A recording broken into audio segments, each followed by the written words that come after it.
My dear beloved child, welcome back to God Guidance Today. Today we're diving into a topic that's both fascinating and revealing. Title definition in the Bible. Discover God's messages. You won't believe what these titles are hiding until the very end, so stick around. You don't want to miss this. Once upon a time, in the sacred pages of the Bible, there were titles, names that weren't just labels, but keys to deeper truths and divine messages. These titles, carefully chosen, held the essence of God's words and His plans for humanity. Imagine standing at the entrance of a grand library, each book title inviting you into a world of wisdom and mystery. Titles like Genesis, Exodus, Psalms, and Revelation aren't just names, they are doorways to spiritual insights. But what secrets do they hold? Stay with me, and let's uncover these hidden messages together. Genesis, the beginning.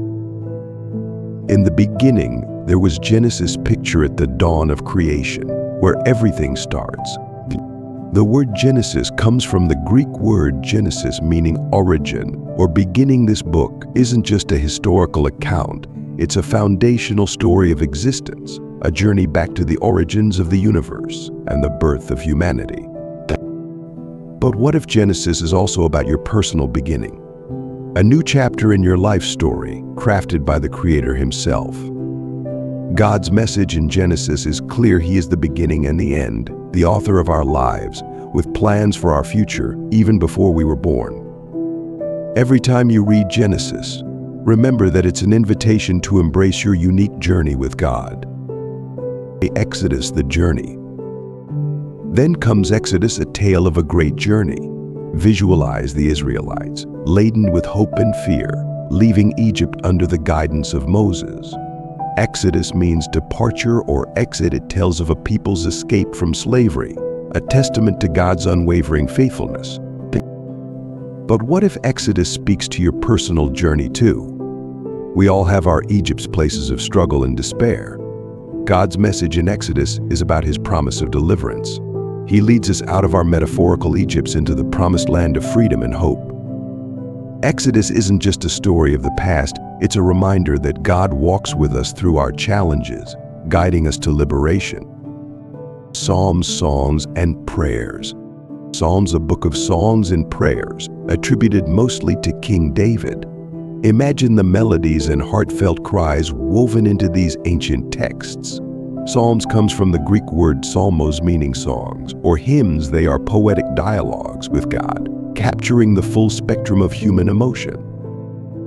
Yet Psalms is not just about ancient songs, it's the soundtrack to our spiritual lives. Whether we're singing praises or pouring out our sorrows, the Psalms remind us that God is always listening. God's message in Psalms is about authenticity, expressing our true selves before Him. It's an assurance that in joy and in sorrow, God's presence is our constant comfort. Revelation, the unveiling. And finally, we have Revelation, picture, the dramatic scenes of the Apostle John's visions. The word revelation comes from the Greek apocalypsis, meaning unveiling, or revelation. This book peels back the curtain on the future, showing us the ultimate triumph of Christ and the fulfillment of God's eternal plan. But Revelation isn't just about the end times. What if it's also about the unveiling of God's plan in your life? It's a prophetic book of hope, urging us to remain steadfast in faith, for God's promises are sure. And God's message in Revelation is one of victory and eternal peace. No matter the trials we face, Revelation assures us that God is in control, and His plan for us is one of triumph. So, my dear beloved child, these titles, Genesis, Exodus, Psalms, and Revelation, are more than just names. They are gateways to deeper understanding and spiritual growth. As we explore the meanings behind these titles, we draw closer to God's message and His divine plan for our lives. If these insights resonated with you, don't forget to like, subscribe, and share this video with someone who needs a little inspiration today. Thanks for watching, and remember, you have the power to make a difference.